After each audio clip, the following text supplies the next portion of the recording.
ये जुर्म कहानी है ऐसे मालिक मकान की जिसने अपने किरायादार मियां बीवी पर उस वक्त तेजाब फेंक दिया जब वो अस्पताल जा रहे थे। मैं नहा रही थी, उसकी मूवी इसने बनाई थी। मुझे ना कह रहा था कि अगर मुझे तुम इतने पैसे नहीं ना दोगी नेट पे फेंक दूंगा। ब्लैकमेल करके मुझसे पैसे भी लेता रहा है। उर्दू पॉइंट की वीडियोस देखने के लिए हमारा चैनल सब्सक्राइब कीजिए और बेल के आइकन पर क्लिक कीजिए ताकि आप हमारी तमाम आने वाली वीडियो से बाखबर रह सकें।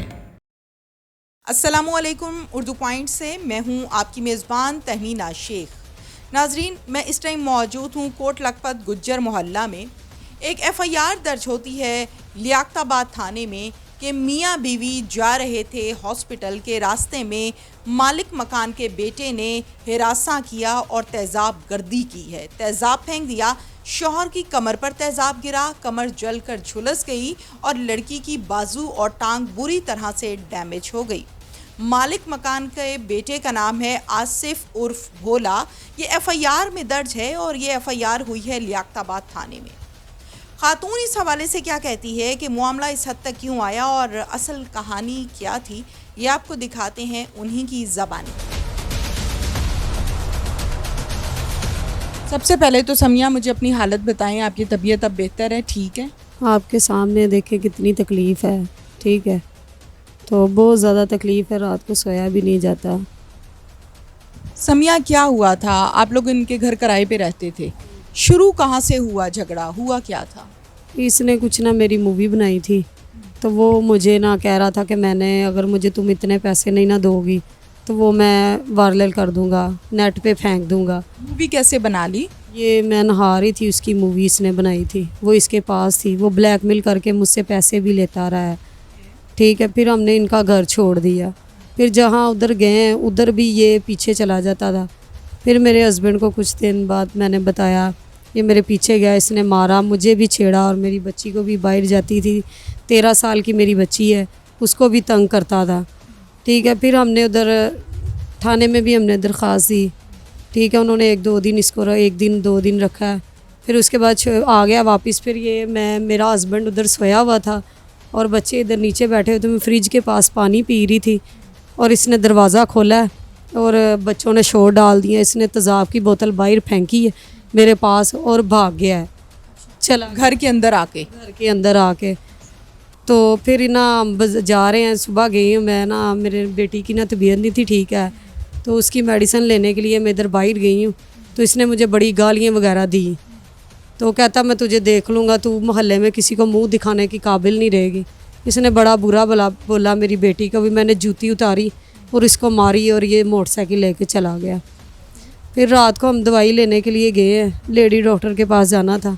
हम उधर जा रहे हैं जर्नल के पास, तो इधर से ना गए हम, ये कब्रिस्तान है ना, उधर इसने हमारे पे तेज़ाब फेंक दिया। मैंने ख़ुद अपनी आँखों से इसको देखा है।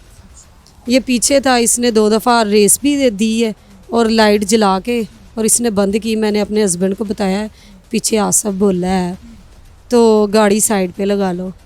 तो मैं कहता चलो ना, ये गुज़र जाता है। अब मैं क्या पता था कि इसने कोई नुकसान करना है। कितने लोग थे बाइक पर? 2 थे, ये पीछे बैठा हुआ था और आगे बाइक चलाने वाला था। इसने उसके पीछे से ना, उस लड़के के पीछे से कोई चीज़ निकाली, कोई खुली सी। तो मैंने कहा कि ये कोई चीज़ का इशारा कर रहा है। मेरा हस्बैंड कहता मुंह ना पीछे ना, अब ना देखना। मैंने फिर भी 1 मरतबा देखा है, देख के इसने ऐसे फेंकी कोई चीज़, तो मैंने जल्दी से ना आगे बाजू कर लिया और मुंह मैंने नीचे कर लिया। वो कुछ मेरी बाजू पे डल गई है, कुछ मेरे हस्बैंड की कमर पे और कुछ मेरी टांग पे गिर गई है। और आगे जाके बाय बाय करके कहता है गुड लक। हाँ जी। और जो दूसरा आदमी है ना, वो नहीं पकड़ा जा रहा, उसको पकड़े। अच्छा, मुझे ये बताइए कि आपने कहा कि तस्वीरें और वीडियोस जो हैं उसके ज़रिए से ये ब्लैकमेल आपको करता था, तो आपने FIA को नहीं बताया? ये तो उनका भी केस बनता है।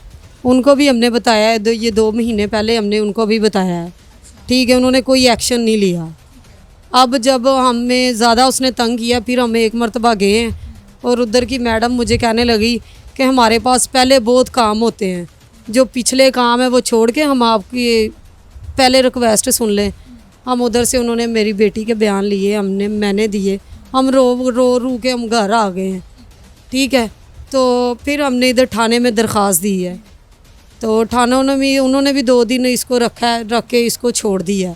अब उन्होंने हमें ये परसों फिर बुलाया था, परसों बुलाया उन्होंने हमें, उन्होंने हमारे साथ तामन किया है। उनसे उन्होंने किसी नीचे भेज दिया, उसी मैडम ने, नीचे जाओ वो अफसर बैठे हुए हमारे वकील साहब साथ थे, वो हमें उनके पास ले गए हैं।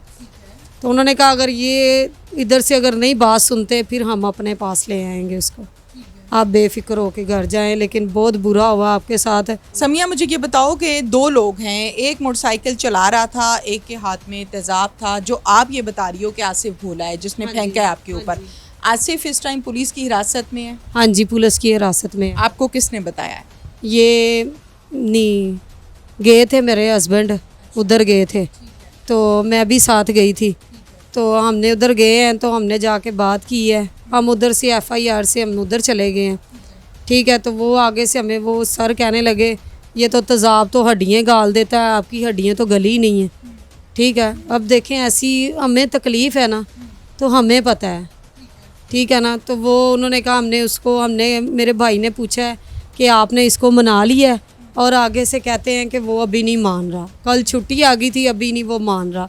हमें बस यही रिक्वेस्ट है थानेदारों से भी, जिनके पास वो है तो आप भी उनके साथ रिक्वेस्ट करें वो जल्द से जल्द वो दूसरा बंदा वो जो पकड़ा जाए।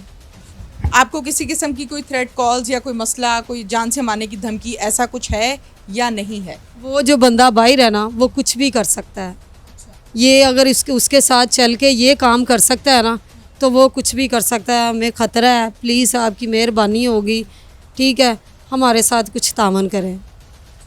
अच्छा, मुझे ये बताओ समिया कि आपके इनके साथ घरेलू ताल्लुकात, कोई पैसों का झगड़ा, कोई लेन देन का कोई ऐसा इशू था जो इस हद तक बात बढ़ गई? नहीं, ये लेता रहा है, ब्लैकमेल करके ये लेता रहा है, हमारा कोई ऐसा नहीं था। तो ये लेता रहा है, ब्लैकमेल करके ये पैसा लेता रहा है। इसका बाप भी इसके साथ है, उसको सारी बात का पता था। जब हम बुलाते थे और इसका बाप आता था तो उसके साथ बात करते थे, उसको कहते थे ना अपने बेटे की जिम्मेदारी उठा, और कहता था मैं नहीं उठा सकता, उठ के चला जाता था। आपकी क्या अपील है? मेरी यही अपील है, अभी इसको कम से कम फांसी होनी चाहिए ताकि दोबारा किसी लड़के के साथ ऐसा वाक़या ना हो। कुछ और कहना चाहते हो? इतनी तकलीफ़ में हमें पता है, किसी को नहीं पता। जिसको तकलीफ़ होती है सिर्फ उसको पता होता है और किसी को भी नहीं पता होता। बस। कितने बच्चे हैं आपके? 3 बच्चे हैं, बड़ी मेरी बेटी 13 साल की है, छोटी 6 साल की है और 5 साल का बेटा है। अभी मैं काम से बैठ गया हूँ, घर का किराया देना है, सरकार कैसे चलेगा मेरा। और कमर पर तेज़ाब फेंक दिया है, ज़ख्म है? हाँ जी, तुम काफ़ी जली हुई है, काफ़ी दर्द होती है, तो मैं जाता हूँ बहुत जलन होती है जी। नाज़रीन, ये हैं मुद्दई मुकदमा और इनके सारे के सारे बयानात आपके सामने हैं। जो भी मुल्ज़िमान है और जिसने भी ये जुर्म किया है, सज़ा उसको मिलनी चाहिए, कानूनी कार्रवाई, और फिर उसके बाद का आगे माजरा क्या हुआ ये आपको नेक्स्ट स्टोरी में दिखाएंगे। इसके साथ ही अपनी मेज़बान तहमीना शेख को इजाज़त दीजिए। अल्लाह हाफ़िज़।